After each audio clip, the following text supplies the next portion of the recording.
का शुरुआत करने वाले हैं क्लास 9 मैथ बालाजी प्रकाशन का। तो आज हम क्लास 9 का शुरुआत करने वाले हैं। पहला चैप्टर हमारा क्या, वास्तविक संख्या। तो वास्तविक संख्या होता क्या है, इसको समझने से पहले हमें कुछ बेसिक सी जानकारी होनी चाहिए इसके बारे में। तो इसके बारे में कुछ नंबर, जैसे क्लास 6 से 8 तक पढ़े होंगे कि सम संख्या क्या होता है, जो 2 से पूर्णतः विभाजित हो जाती है, विषम संख्या जो 2 से पूर्णतः विभाजित नहीं होती है उसे विषम संख्या कहते हैं। ऐसी बहुत सारी संख्याओं के बारे में आप पढ़े होंगे क्लास 6 से 8 तक। तो क्लास 9 में आप पहुंचे तो किस संख्या के बारे में आप क्लास 9 में आपको पढ़ना है। तो वास्तविक संख्या पहला चैप्टर हमारा है। तो इससे पहले कुछ संख्याओं के बारे में हमें जानकारी होनी चाहिए। जैसे पहला संख्या हमारा क्या है, प्राकृतिक संख्या। प्राकृतिक संख्या जिसे इंग्लिश में हम कहते हैं नेचुरल नंबर।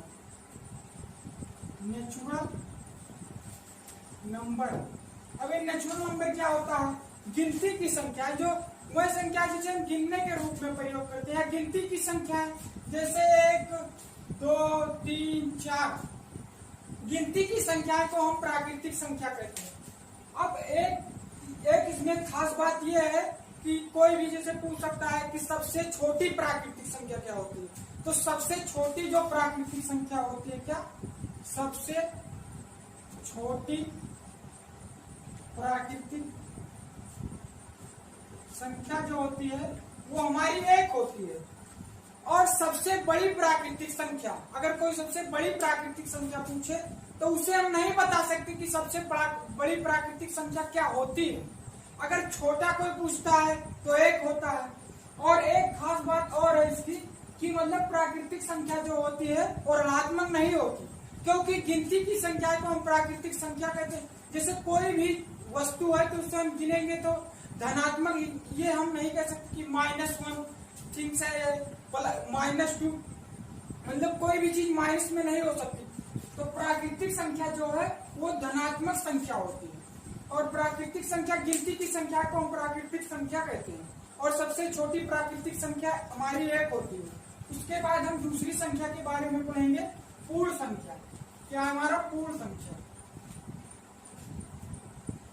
थोड़ा प्राकृतिक संख्या यहाँ से शुरुआत होती है 1 2 3 4 एक्सेट्रा। और उसके बाद हमारा दूसरा क्या है, पूर्ण संख्या, होल नंबर।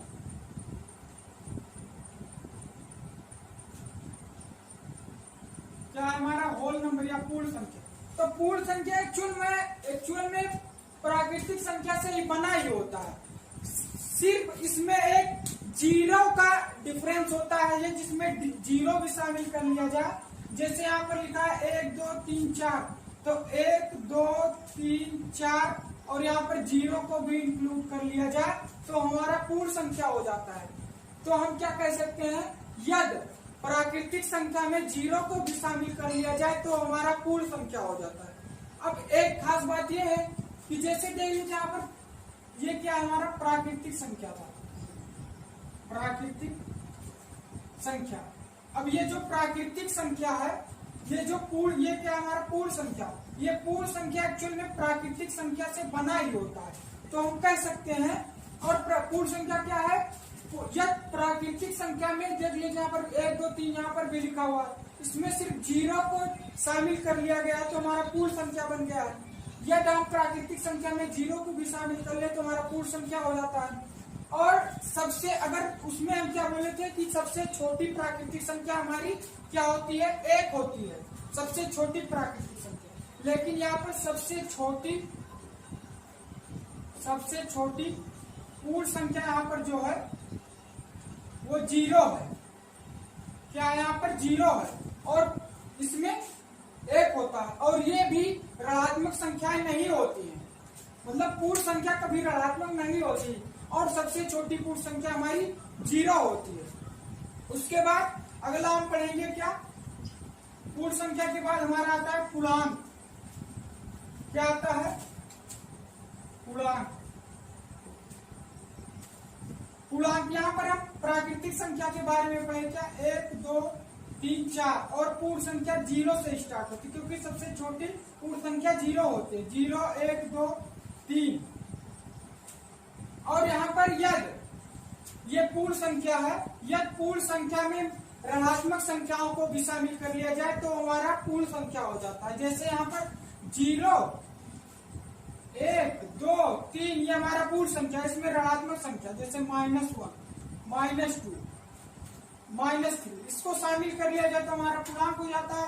पूर्णांक दो प्रकार का होता है, धनात्मक पूर्णांक, एक धनात्मक पूर्णांक होता है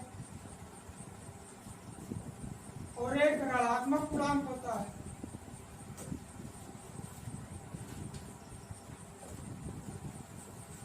एक धनात्मक पूर्णांक, एक ऋणात्मक पूर्णांक। और ये इतना जो लिखा हुआ है ये हमारा धनात्मक पूर्णांक हो गया, और ये जो लिखा है ऋणात्मक पूर्णांक, और यहाँ पर 0 बच गया।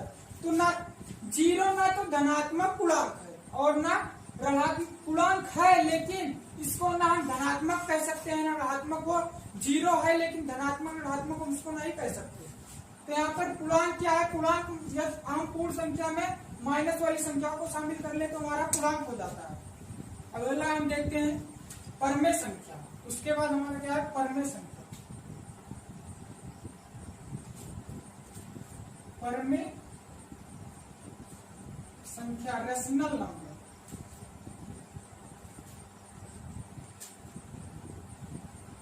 रेशनल नंबर अब यह होता क्या है? वह संख्या है, मतलब वह संख्या जिसे हम p/q के रूप में लिख सकते हैं, p/q के रूप में लिख सकते हैं, लेकिन q का मान 0 ना हो और p एंड q एक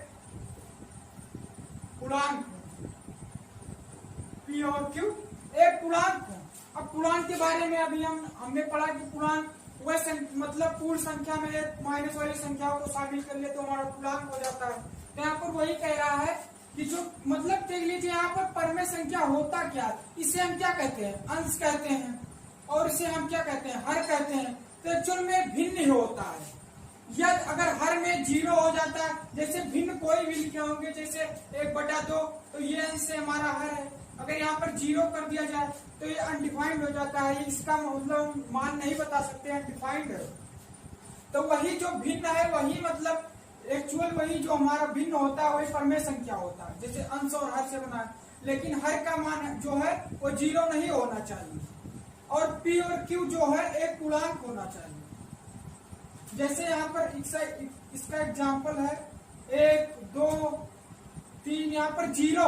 अब बहुत लोग सोच रहे होंगे 0 एक परमेय संख्या है कि नहीं है? तो 0 भी एक परमेय संख्या है, क्योंकि 0 के मतलब जो हर में एक हम लिख सकते हैं। जैसे यहाँ पर 3 लिखा है, 3 के नीचे अगर हर में 1 लिख दें या ना लिखे तो उसका मतलब वही लिखा हुआ है कि 3 यहाँ पर ऑलरेडी लिखा हुआ है, और लिखे या ना लिखे उसका मतलब कुछ नहीं। जैसे 0 के नीचे 1 लिख दे तो वो मतलब उसका मतलब कुछ नहीं। यहाँ पर समझ अगर हम हटा दे तो इसका मतलब भी 0, अगर इसके नीचे 1 लिख दे तो भी वो 0 ही लिखा हुआ है। तो 0 भी एक परमेय संख्या है। उसके बाद इसकी हम कुछ प्रॉपर्टी जैसे होती है, अगर कोई भी संख्या है, जैसे अगर वो पूर्ण वर्ग संख्या है, जैसे √9, इसका वर्गमूल क्या होगा? 3 होगा, तो ये हमारा परमेय संख्या है। अगर कोई संख्या जैसे पूर्ण घन है, जैसे 3 हो गया, तो यहाँ पर देखिए 27 का पूर्ण घन मतलब घन क्या होता है? घन मतलब 27 का वर्गमूल क्या होता है? 3 होता है। तो ये अगर इसके नीचे लिख दे तो ये हमारा क्या बन जाएगा? परमेय संख्या p/q का रूप बन जाएगा, तो एक परमेय संख्या। अगर कोई भी संख्या मतलब अगर पूर्ण वर्ग है तो वो परमेय संख्या होगी, कोई भी संख्या अगर पूर्ण घन है तो वो भी परमेय संख्या होगी। उसके बाद अपरमेय संख्या। अपरमेय संख्या हम किसे कह सकते हैं? जो संख्याएं परमेय संख्या ना हो, जैसे मान लीजिए √3, तो ये पूर्ण वर्ग नहीं है, या ये p/q के रूप का तो है और q का मान 0 भी नहीं है, लेकिन ये परमेय संख्या नहीं है। क्यों नहीं है? क्योंकि यहाँ पर जो p का मान लिखा हुआ है वो एक पूर्णांक नहीं है। वहां पर क्या कंडीशन? p और q जो है एक पूर्णांक है, तो यहाँ पर एक पूर्णांक है, लेकिन यहाँ पर p जो है मतलब जो अंश है, या हम सिंपल सा कहें जो p की वैल्यू है वो एक पूर्णांक नहीं है, इसलिए परमेय संख्या नहीं है। तो वह संख्या जो परमेय संख्या नहीं हो परमेय संख्या होती है, परमेय संख्या नहीं है तो अपरमेय संख्या। उसके बाद अपरमेय संख्या के बाद हम पढ़ेंगे वास्तविक संख्या। वास्तविक संख्या हमारा एक्चुअल में वास्तविक संख्या क्या होता है? जो परमेय संख्या है वह अपरिमेय संख्या, इसका जो समूह, मतलब यद का समूह, यद परमेय संख्या जैसे 2 और अपरमेय संख्या जैसे √2। अगर बहुत सारी संख्या ऐसे लिख दे अनंत तक, मतलब अनंत कुछ तो पता नहीं कहां तक है। यदि अगर परमेय और अपरमेय संख्या का समूह, मतलब परमेय संख्या और अपरमेय संख्या को एक मतलब नंबर लाइन पर लिख दिया जाए तो एक वास्तविक संख्या बन जाता है। वास्तविक संख्या के बारे में आप पढ़ चुके हैं, प्राकृतिक संख्या, पूर्ण संख्या, पूर्णांक, वास्तविक संख्या क्या होता है। तो यहाँ तक हम इसका इंट्रोडक्शन देख चुके हैं। तो यहाँ पर हम एक क्वेश्चन देख लेते हैं। यहाँ पर एक्सरसाइज 1.1 देख। यहाँ पर पहला क्वेश्चन हमारा क्या है, निम्नलिखित प्रत्येक परमेय संख्या को दशमलव रूप में व्यक्त कीजिए। तो यहाँ पर हम क्या कह रहे हैं, 8/45 है। सिंपल सा क्वेश्चन है, 45 से 8 में भाग देना है। अब भाग दे के उसके बाद दशमलव में जो संख्या है वही लिख देंगे। तो यहाँ पर 45 से 8 में हम भाग दे देते हैं। तो यहाँ पर कम है क्योंकि यहाँ पर 0 बढ़ा देंगे, उसके बाद पॉइंट। अब 2 बार में नहीं 1 बार में जाएगा, तो यहाँ पर 45 यहाँ 35 हो जाएगा। उसके बाद ये कम है जिससे, तो यहाँ पर 0 बढ़ा देते हैं, यहाँ पर 7 बार में जाएगा तो 315, यहाँ पर 35 फिर आ जाएगा, यहाँ पर 0 बढ़ाएंगे 315, यहाँ पर फिर यहाँ पर 35 आएगा, तो यहाँ पर 7 होगा। तो यहाँ पर देखिए 0.177, ये मतलब बहुत बार आएगा। तो इसको यहाँ पर हम लिख सकते हैं, भाग देने के बाद यहाँ पर 0.17 यहाँ पर आ रहा है। तो 7 बहुत बार है। अगर कोई भी संख्या बार बार वही संख्या है तो उसके ऊपर हम बार लगा देते हैं। बार का मतलब जैसे यहाँ पर ये लिखा हुआ है, इसके बाद हम इसको लिख देंगे 0.17 बार। अब किसी भी संख्या के ऊपर ये जो अंडरलाइन है, अंडरलाइन का मतलब जिनका है बार, बार का मतलब ये होता है कि वो संख्या बहुत बार आ रही है। तो बहुत बार ना लिख के उसको हम उसके ऊपर बार कर देते हैं कि ये संख्या बहुत बार रिपीट हो रही है। तो इसका आंसर हमारा क्या हो जाएगा, 0.17। इसका हमारा क्या हो जाएगा, दशमलव रूप, दशमलव डेसिमल फॉर्म हमारे यहाँ पर हो जाएगा 0.17 बार। अब हम अगला क्वेश्चन देखते हैं। आई होप कि ये क्वेश्चन नोट कर चुके होंगे। तो हम अगला क्वेश्चन हमारा क्या है, 1/7। अब 7 से हमें 1/7 मतलब 7 से 1 को भाग देना। तो यहाँ पर दे देते हैं 7 से 1 को भाग देना। तो यहाँ पर कम है तो यहाँ पर 0.0 लगा देंगे।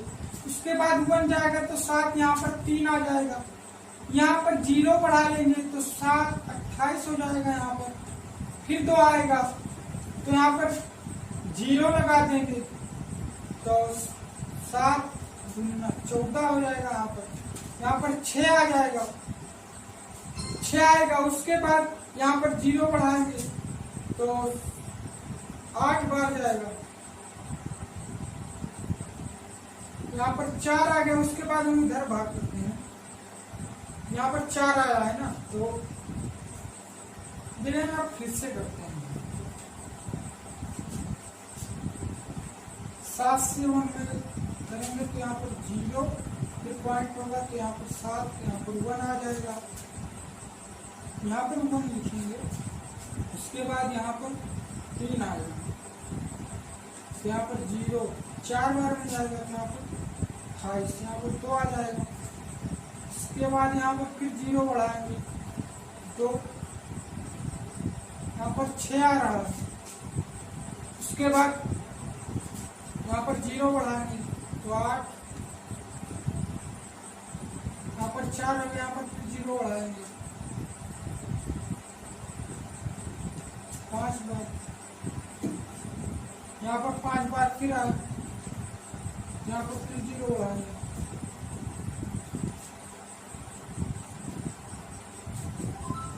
यहाँ पर 1 आए। उसके बाद यही आंसर हो जाएगा हमारा। यह देख सकते हैं आगे कि यहाँ पर कट रहा है कि नहीं कट रहा है। यहाँ पर कुछ नहीं करना है, पर 7 से मतलब 1 को भाग देना है। उसके बाद जो आंसर आएगा, जैसे यहाँ पर दशमलव के बाद जो संख्या आई वही संख्या हम लिख सकते हैं। यहाँ पर कुछ करना नहीं, सिर्फ भाग देना है। भाग देने के बाद जो दशमलव के रूप में आंसर आएगा वही हमारा आंसर हो जाएगा। तो आई होप कि यहाँ पर 2 क्वेश्चन देख चुके हैं। अगला क्वेश्चन हम नेक्स्ट वीडियो में